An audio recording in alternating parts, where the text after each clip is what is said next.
अच्छा, मेरे लिए ये बात अहम नहीं है। मैं जरा बच्चों को एक बात बता दूं जुमले को उलट के। मेरे लिए ये बात अहम नहीं है कि रसूल पर आने वाली तलवार चलाई अली ने है, आई रसूल के लिए है, चलाई अली ने। मेरे लिए ये अहम है कि अली के अलावा किसी से चलती नहीं है।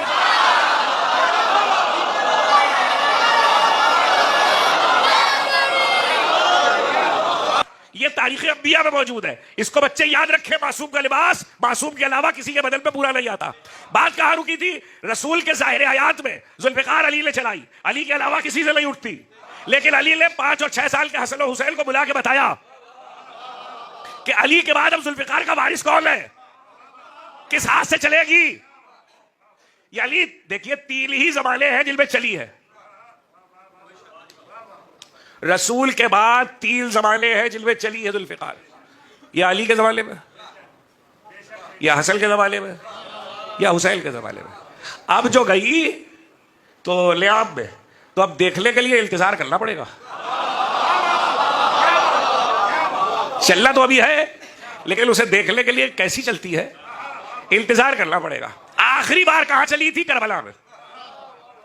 आखिरी बार करबला में चली है। करबला से पहले तो चली है, करबला के बाद अब तक नहीं चली।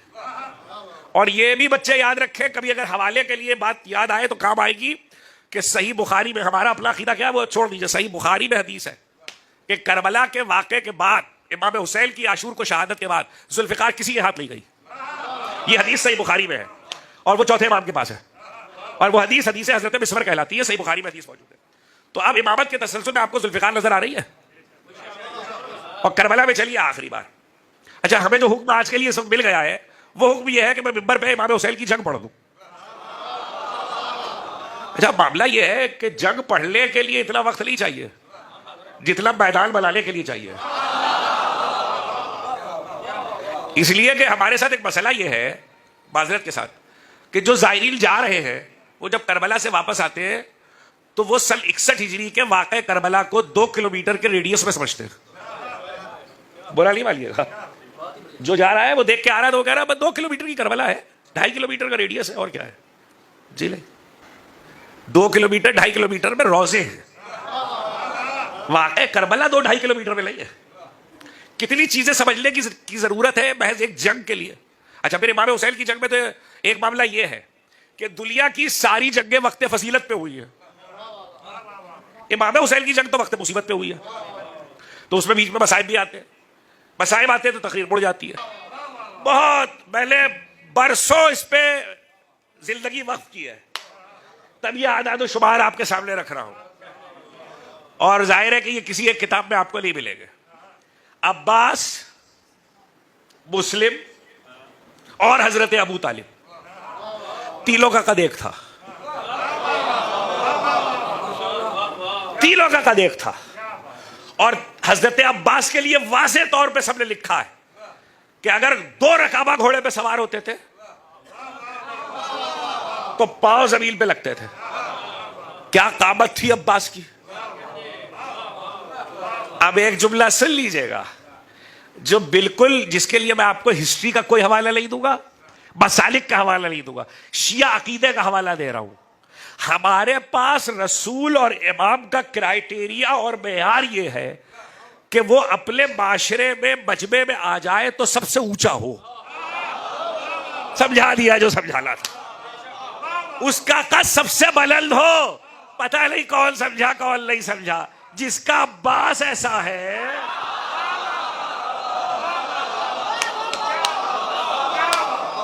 वो हुसैन क्या होंगे। एक बात तो ये समझ लीजिए। दूसरी बात ये समझ लीजिए कि अगर किसी को जुल्फ़िकार ना समझ में आए, अगर किसी को जुल्फ़िकार ना समझ में आए तो वो इतना तो जानता है कि जुल्फ़िकार मोजिज़ा है। तो मैं तारीख़ नबूवत से एक मोजिज़ा आपको बता देता हूं, उसे जाके किताबों में पढ़ लीजिए। उसमें कोई मसलक की तफरीक नहीं है, कोई इख्तिलाफ नहीं है। आप कहेंगे वो क्या? मूसा का असा। मूसा के असा की क्वालिटी बता रहा हूं सिर्फ एक लफ्ज में। मूसा के असा की क्वालिटी ये थी कि वो उसको अगर फेंक दे तो सांप बन जाता, दहा बन जाता था। उससे दूसरे काम भी लेते थे। जब मूसा उसे हाथ में रखते थे तो वो 3 गज का था। 3 गज, गज मीटर से थोड़ा सा छोटा होता है। 3 गज का था और जब मूसा उसे इस्तेमाल करते थे तो वो 9 गज का हो जाता था। ये सारी किताबों ने लिखा है। जिसे आसा ना समझ में आए उसे जुल्फिकार क्या समझ में आएगी। मूसा जब उस असा को इस्तेमाल करते थे तो वो 9 गज का हो जाता था। तो लाठी है लेकिन बढ़ती भी है, घटती भी है। अच्छा, एक और बात है, अक्सर ऐसा होता था कि मूसा असा को छोड़ देते थे, ऐसे करके छोड़ देते थे। वो लाठी अपने सारे काम खुद करती थी। एक बात तो पता चल गई, उसमें जाल थी। बड़ी बड़ी किताबें देख के कह रहा हूं, जाओ बद्र से लेके सिफ़ीन और जमल तक की जंगें पढ़ो। अक्सर ऐसा हुआ कि चलती हुई जुल्फिकार को अली ने छोड़ दिया।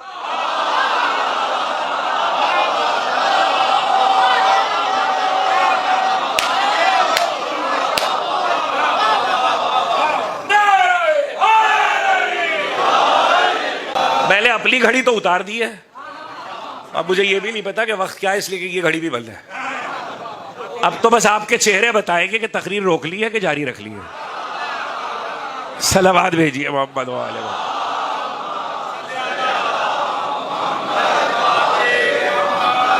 अक्सर ऐसा होता था कि अली जुल्फिकार को छोड़। अच्छा, बातें भी तो करती थी अली से।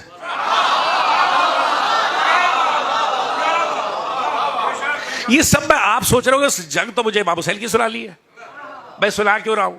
सुना इसलिए रहा हूं कि आगे बढ़ूंगा तो कुछ पहलू ऐसे आ जाएंगे जहां पे मुझे तेज निकलना पड़ेगा, और वो मसाइब की वजह से, इसलिए मैं रुकूंगा नहीं। मसाइब नहीं पढ़ना है, जंग सुना ली है तो मैं पहले क्वालिटीज बता दूं ताकि बाप के हाथ पे चलती देख लो तो पता चले बेटे ने कैसे चलाई थी।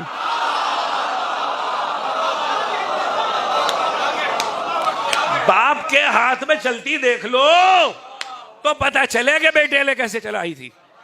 और ये जो आज 1400 साल बाद मिंबर पे पढ़ने वालों से ख्वाहिश जाहिर कर दी जाती है, अब सुनिएगा एक रुख फजाइल, इमाम हुसैन की जंग की फजीलत का ये रुख अजीब है। ये जो ख्वाहिश जाहिर कर दी जाती है, जंग पढ़ दीजिए इमाम हुसैन की, ये तो अब है ना 1400 साल के बाद। इमाम हुसैन की आशूर में लड़ी जाने वाली जंग की शोहरत जंग लड़ने के बाद लई हुई है। हैरान कुल बात आपको बता रहा हूं, जंग लड़ने के बाद लई हुई है।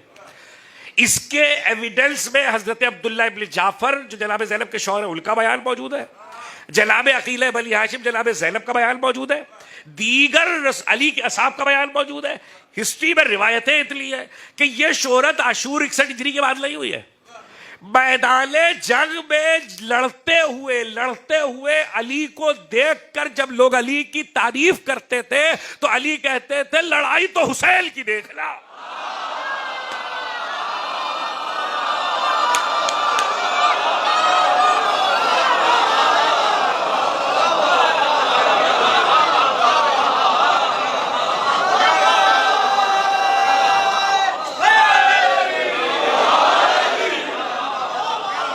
जुमले में करबला दिखाइए मैंने आपको। जब अली से कोई कहता था अली की जंग की तारीफ दुनिया करती थी, लड़ाई तो हुसैन की देखला।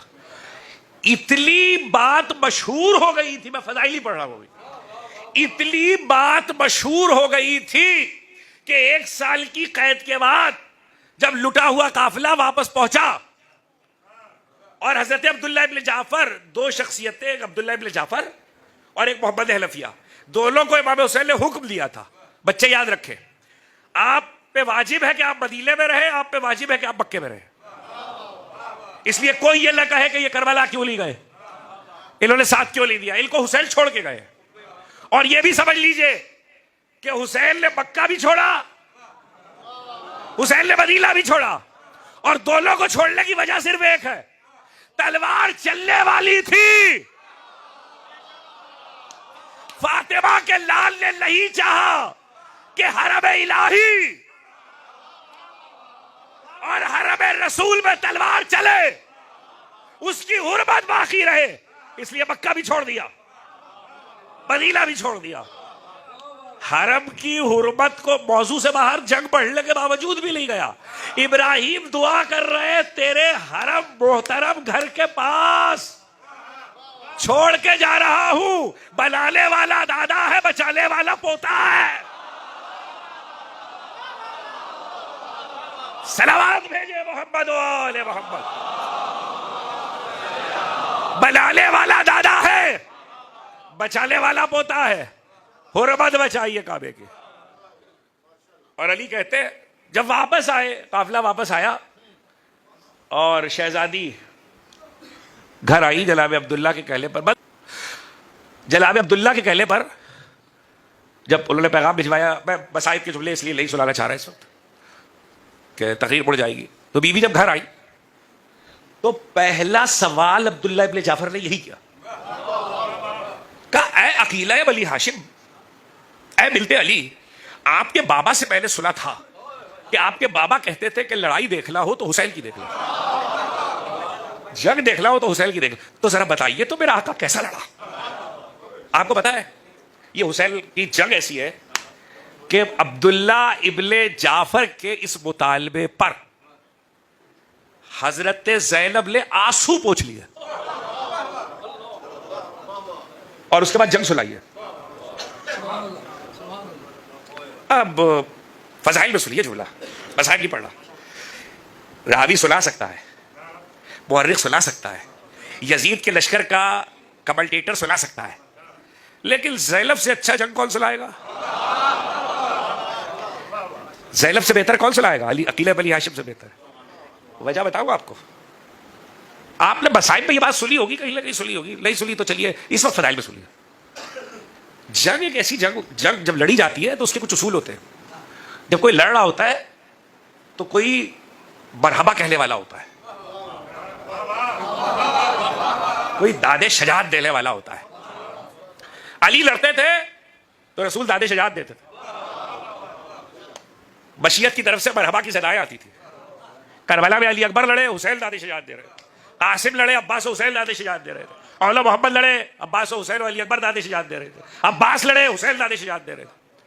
मगर जब हुसैन लड़ रहे थे, अब मर्दों में तो कोई नहीं है दादे शजात देने वाला। जिसकी जंग पे दादे शजात उसने दी है कि जब वो बोलती है तो दुनिया कहती है अली बोल रहे हैं।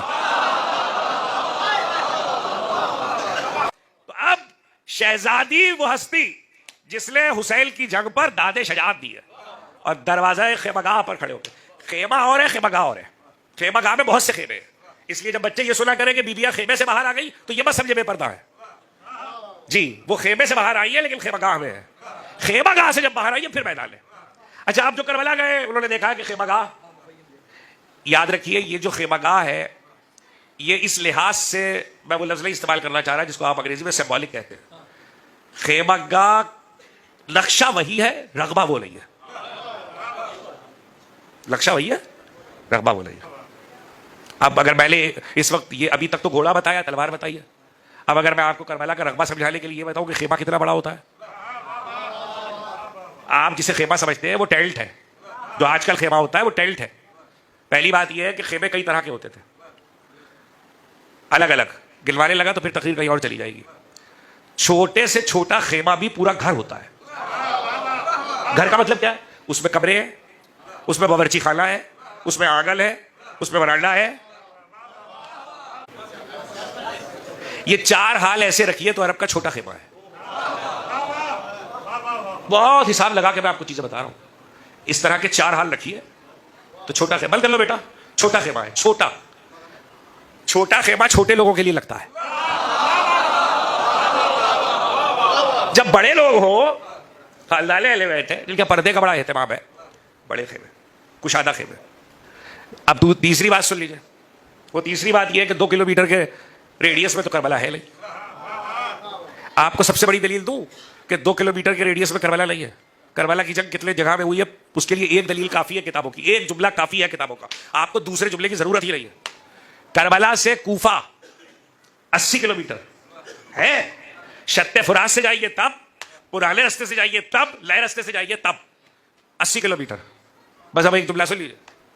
जो सफ़े होती है मैदान जंग में वो एक के पीछे एक होती है, अगली सफ उसके पीछे दूसरी, दूसरी के पीछे तीसरी। नमाज की तो नहीं है कि एक फिट में 2 सफे हो जाएगी। घोड़े है ना, और घोड़े भी अपनी जगह घेरेंगे, और जाहिर है कि घोड़ों को चलने और दौड़ने के लिए भी जगह चाहिए। और एक सफ जो मैदान जंग में होती है, अगर लश्कर किसी का कम है, जैसे इमाम हुसैन का 72 है, तो वहां तो है ही नहीं, तो वहां सवाल ही पैदा नहीं होता। लेकिन आमतौर पे जो फौजें होती है उनमें एक सफ 1000 की होती है, यानी ये सफ 1000, इसके पीछे फिर 1000, इसके पीछे फिर 1000, इसके पीछे फिर 1000, तो सबके पीछे सब, सबके पीछे सब, सबके पीछे सब। बस एक जुमला आपको करबला का रकबा बताने के लिए काफी है। अली अकबर ने, सारी किताबों ने लिखा, अली अकबर ने जब हमला किया लश्कर यजीद पर, तो अगली सफ पे किया था, अगली सफ पे। लश्कर की आखिरी सफ कूफे की दीवार से टकराई।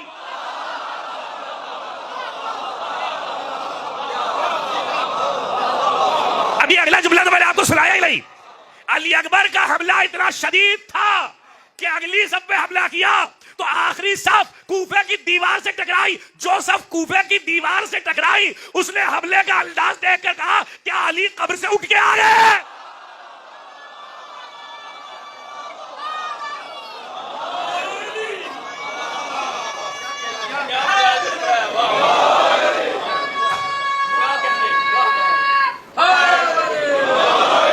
अब रखने के लिए चौथी चीज समझ लीजिए, और वो चौथी चीज क्या है? वो चौथी चीज है, 80 किलोमीटर कूफा, याद रखिएगा। वो चौथी चीज है शरिया। तशरीफ फरमाए, शरिया कहते हैं घाट को। घाट कहां होता है? दरिया पर या लहर पर, जहां से पानी लिया जाता है। इलाका है पहाड़ी, पहाड़ों के दरमियान है मैदान, घाट से लिया जाता है पानी। मौजूदा करबला में जाने वाले ये समझते हैं कि इधर है हजरत अब्बास का रोजा, इधर है इमाम हुसैन का रोजा, सामने वो जो लहर बह रही है, भाई वो लहर 400 साल पुरानी है, वो निकाली गई है, वो इमाम हुसैन के जमाने की लहर नहीं है जो मकाम इमाम दबाला से गुजर रही है, वो बात की लहर है। जो लहर जहां से अब्बास पानी लाए थे वो 44 किलोमीटर है, आज भी रोजे से 44 किलोमीटर है। वो फुरात का शरिया है, घाट है, और वो पहाड़ी के पीछे है, यानी पहाड़ उबूर करके जाना पड़ता है, सीधा मैदान नहीं है। तो अब करबला का रेडियस समझ में आया? बस अब ये सब कुछ इसलिए बताया कि इमाम हुसैन की जंग सुना दूं, और अब कितनी देर सुना पाऊंगा ये मुझे नहीं पता। ये करबला का रेडियस है। अब मैं मसाइब से गुरेज करता हुआ आगे बढ़ रहा हूं। हुसैन ने रुखसत लेके जुल्फिकार खींची है। जुल्फिकार खींच के, जंगें 2 तरह की होती थी, एक मगलूबा, एक इनफिरादी। तो पहले होती थी इनफिरादी, एक एक करके आएगा। हुसैन ने कहा, देखो सुबह से तुम लड़ रहे हो मुझसे, सुबह से लड़ रहे हो, एक एक करके आओ। ये इमाम हुसैन ने कहा, और ये अरब का तरीका था मैदान जंग में, एक एक करके आओ। बड़े बड़े बड़े जंगजू, अब मैं आपको कैसे बताऊं कि ये बड़े जंगजू क्या होते हैं? 60 साल जिनकी जंगें लड़ते हुए गुजरी हो, तलवार की, जिन्हें तलवार चलाने का 60 साल 70 साल 80 साल का तजर्बा हो। जैसे आप कहते हैं बड़ा खतीब, क्या मतलब साहब बड़ा खतीब? कहा साहब 90 साल इन्होंने मिंबर पर खिताबत किया है, तो तजर्बे से बड़ा होता है ना। तो 80-80 साल के बड़े बड़े जंगजुओं ने जब ये सुना था, और उनको ये खबर गई थी कि मदीने से हुसैन जो चले हैं उनके साथ अब्बास भी है। भाई तवज्जो, मदीने से जो चले हैं हुसैन, उनके साथ अब्बास भी है। तो अब्बास लड़ चुके थे सिफील की खबर जा चुकी थी। तो बड़े बड़े जंगजुओं को तमन्ना थी कि हम अब्बास से लड़े, ताकि अगर हमने अब्बास को शेयर कर लिया तो अरब में हमारा नाम हो जाएगा कि हमसे बड़ा लड़ने वाला कोई नहीं है। ये तादाद में काफी थे जो घरों से खुद निकल के आए थे, इन्हें यजीद ने दावत नहीं दी थी, ये खुद आए हैं, इनको इब्ने जियाद ने नहीं बुलाया था, ये खुद आए हैं अब्बास से लड़ने के लिए। मगर तारीख ने कहा इनकी अक्सरियत को मौका नहीं मिला कि अब्बास से लड़ते। अब्बास के सिखाए हुए शागिर्दों ने सबको मार दिया।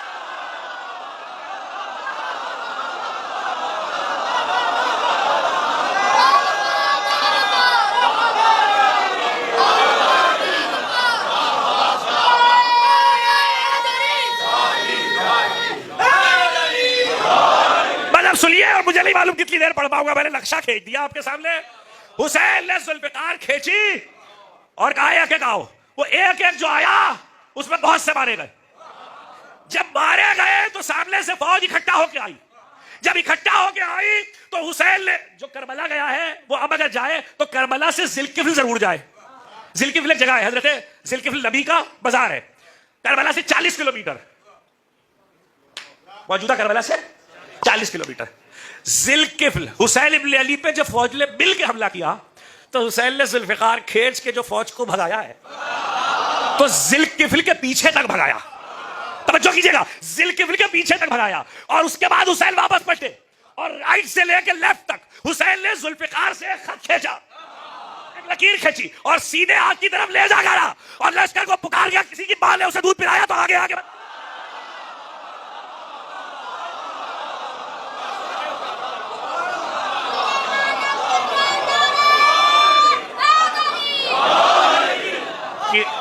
किसी की मां ने उसे दूध पिलाया है तो आगे आके बताए।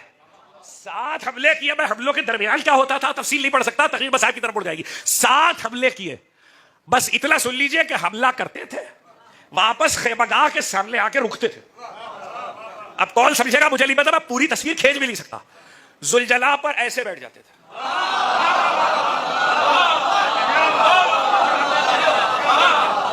जुलजला पर ऐसे बैठ जाते थे, जुल्फिकार को यहां रख के। अरे कुर्बान जाए दो आलम का बादशाह शाह हुसैन। बैठ जाते थे हुसैन, फिर फौजें पलटती थी, फिर हमला करते थे। अब जो पढ़ने जा रहा हूं समझ लेना मैंने इतना लक्ष्य खींचा क्यों था। फौजें पलटी, कितने थे मैं इस बहस में कभी नहीं पढ़ा। लोग बहस करते हैं सामने 30,000 थे कि 9 लाख थे, मैं इस बहस में नहीं पढ़ता। क्यों नहीं पढ़ता? 2 बातों की वजह से। एक बात, अभी लारोवाल में पहले परसों जंग नहीं पढ़ रहा था, लेकिन किसी नुसरत के सिलसिले में दलील दी थी, जो अहबाब थे उन्होंने सुन लिया होगा, आपसे भी कह देता हूं। आशूर का दूसरा दिन 11 मुहर्रम, लड़ाई खत्म हो चुकी, पिसरे साद के पास इब्न ज़ियाद की तरफ से खत आया, कुश्ते यानी लश्कर यजीद के बुर्दे जो कत्ल हुए थे, ये लफ्ज है कुश्ते, जिन्हें मारा है हुसैन के लश्कर ले या हुसैन ने। उसने कहा, खत में लिखा है, अपने कुश्ते दफना क्या। पिसरे साद ने खत पढ़ा, खत वापस भेज दिया जवाब लिख के। उसने कहा इतले है कि दफनाए नहीं जा सकते। सोचते रहिएगा, इतले हैं कि दफनाए नहीं जा सकते। अब दूसरा जुमला जिसकी वजह से मैं तादाद पे लश्कर यजीद के बहस नहीं करता, वो जुमला है अकीला बनी हाशिम का, और वो उन्होंने कहा है दरबार यजीद में। फजाइल पढ़ रहा हूं, जब दरबार यजीद में काफिला लाया गया तो खूली और शिब्र जो भी कमेंटेटर था जिसने पूरी रुदा सुनानी है, उसने ये कहा, यजीद ने कहा क्या हुआ, उसने कहा हुसैन का मुख्तसर, तवज्जो कीजिएगा, उसने कहा हुसैन का मुख्तसर सा गुरोह था, चंद लोग थे, सामने लड़ने के लिए आए, हमने घेरा, मार लिया, फतह पा ली, बस इतना कहना था। अली की बेटी की आवाज बुलंद हुई, कहने लगी यजीद इनसे पूछ के मेरे भाई के मारे हुए का बात अब किस किस घर में हो रहा।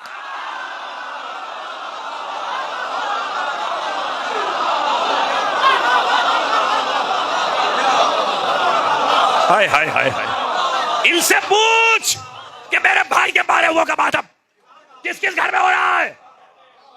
इसका मतलब यह है कि इतनी तादाद है कि तारीख बयान नहीं कर सकती। और बलागत समझिएगा, ये नहीं कहा मेरे भाइयों के, इसमें अब्बास के मारे हुए, अली अकबर के मारे हुए, औला मोहम्मद के मारे हुए, बच्चों के मारे, वो अलग है, कासिम के, हुसैन के मारे हुए। अच्छा, अब आप वो जुमला सुन लीजिए, जिसको बद्र याद है वो समझेगा। आप कहेंगे बद्र से क्या ताल्लुक? बद्र से ताल्लुक यह है कि बद्र में 70 लोग मारे गए, बहस निकल गई किसने किसको मारा है, किसने किसको मारा है। रसूल ने कहा मुर्दे को तोल के देखो, अगर बराबर निकले तो अली ने मारा है, तो फैसला करने में क्या देर है। जितने करबला में मारे गए लश्कर यजीद के, धड़ देख लो तराजू में तोल के, जितने बराबर निकले हुसैन ने मारा।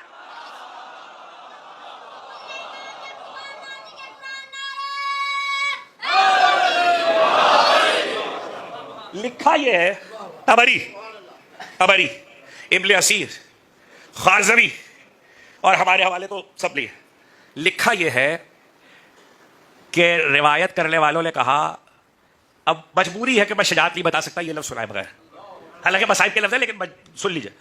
उसने कहा कि कोई ऐसा, वो याद रखिएगा मैंने कहा था, मौला अली ने कहा था हुसैन की तरफ देखिए, उसने कहा कोई ऐसा जिसके गोद के, अभी मैं मसाइब पढ़ नहीं रहा हूं, जिसके गोद के पाले मारे गए हो, जिसने सुबह से लाशें उठाए हो, जो भूखा भी हो जो प्यासा भी हो, और वो ऐसे लड़े कि जैसे उसने कोई सदमा ही नहीं उठाया, ऐसे लड़े। अब लड़ाई जिस लहज पे बता के मैं ले आया हूं आपको, उसमें एक जुमला सब कुछ बताने के लिए काफी है तारीख का, और समझिएगा हुसैन का लड़ना क्या था। जुल्फिकार खींच के एक हमला किया, दूसरा हमला किया, तीसरा हमला किया, फौजों को भगाते थे, पलटने का इंतजार करते थे। फौजें पलटती थी, फिर जुल्फिकार चलाते थे, हमला करते थे, फौजों को सिर्फ भगाते नहीं थे, मारते भी थे, कत्ल भी करते थे।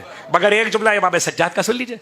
इमाम सज्जाद ने कहा कि मेरे बाबा जब करबला में तलवार चला रहे थे तो कई ऐसे भी आए सामने जिनको जुल्फिकार चलाते चलाते, हाथ में जुल्फिकार है ना, जुल्फिकार चलाते चलाते हाथ से धक्का दिया,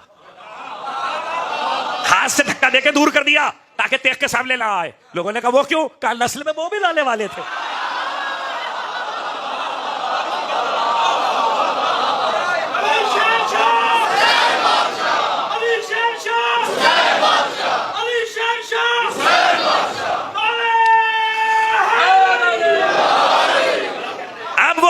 याद रखिएगा, मैं अभी वो जंग सुना रहा हूं हुसैन की जो जुलझला पे बैठ के लड़ी है।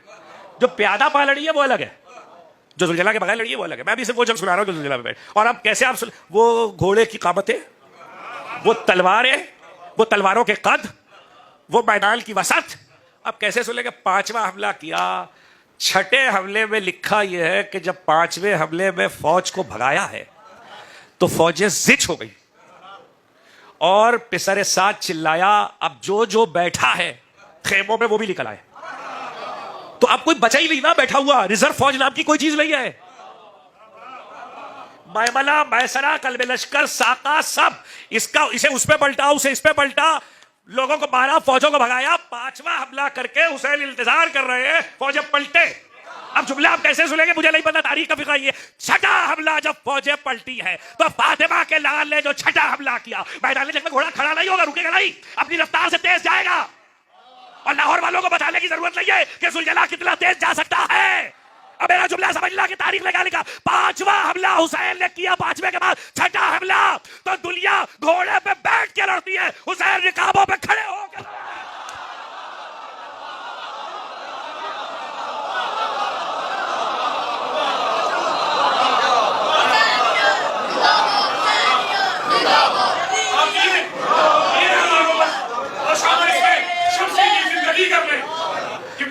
आप 3000 वर्ष और शमर इसमें शमसी की जिंदगी कर लें, और जो जी रहे हैं बगैर रुपए अभी इससे बेहतर है ये खुदकुशी है।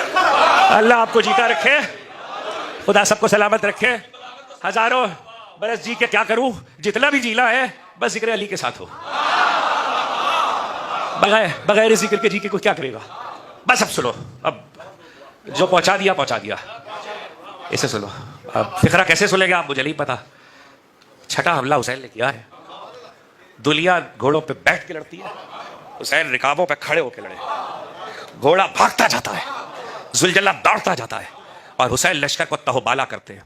ये जो हमला था ये इतनी कयामत का था कि पिसर साद और खूली और शिम्र तीलो जो अब तक सामने ले आ रहे थे वो सामने आ गए, हुसैन के सामने आ गए। और शिम्र ले आकर कहा, हुसैन तुम हमें क्यों मार रहे हो? बस ये समझ लीजिएगा, तकरीर खत्म हो गई। इतना कयामत का हमला था कि पिसरे साथ खूली और शिम्र तीनों सामने आ गए। और शिम्र ने पुकार, हुसैन तुम हमें क्यों मार रहे हो? खुदा की कसम, कैसे आप सुनेंगे मुझे नहीं पता। हुसैन ने चलती हुई तलवार नहीं रोकी, चलती हुई तलवार में शिम्र के सवाल का जवाब दिया और तलवार नहीं रोकी। उसने कहा तुम हमें क्यों मार रहे हो? हुसैन ने तलवार को वैसे ही चलाते हुए जारी रखा और कहा तुमने मेरा अली अकबर मार दिया।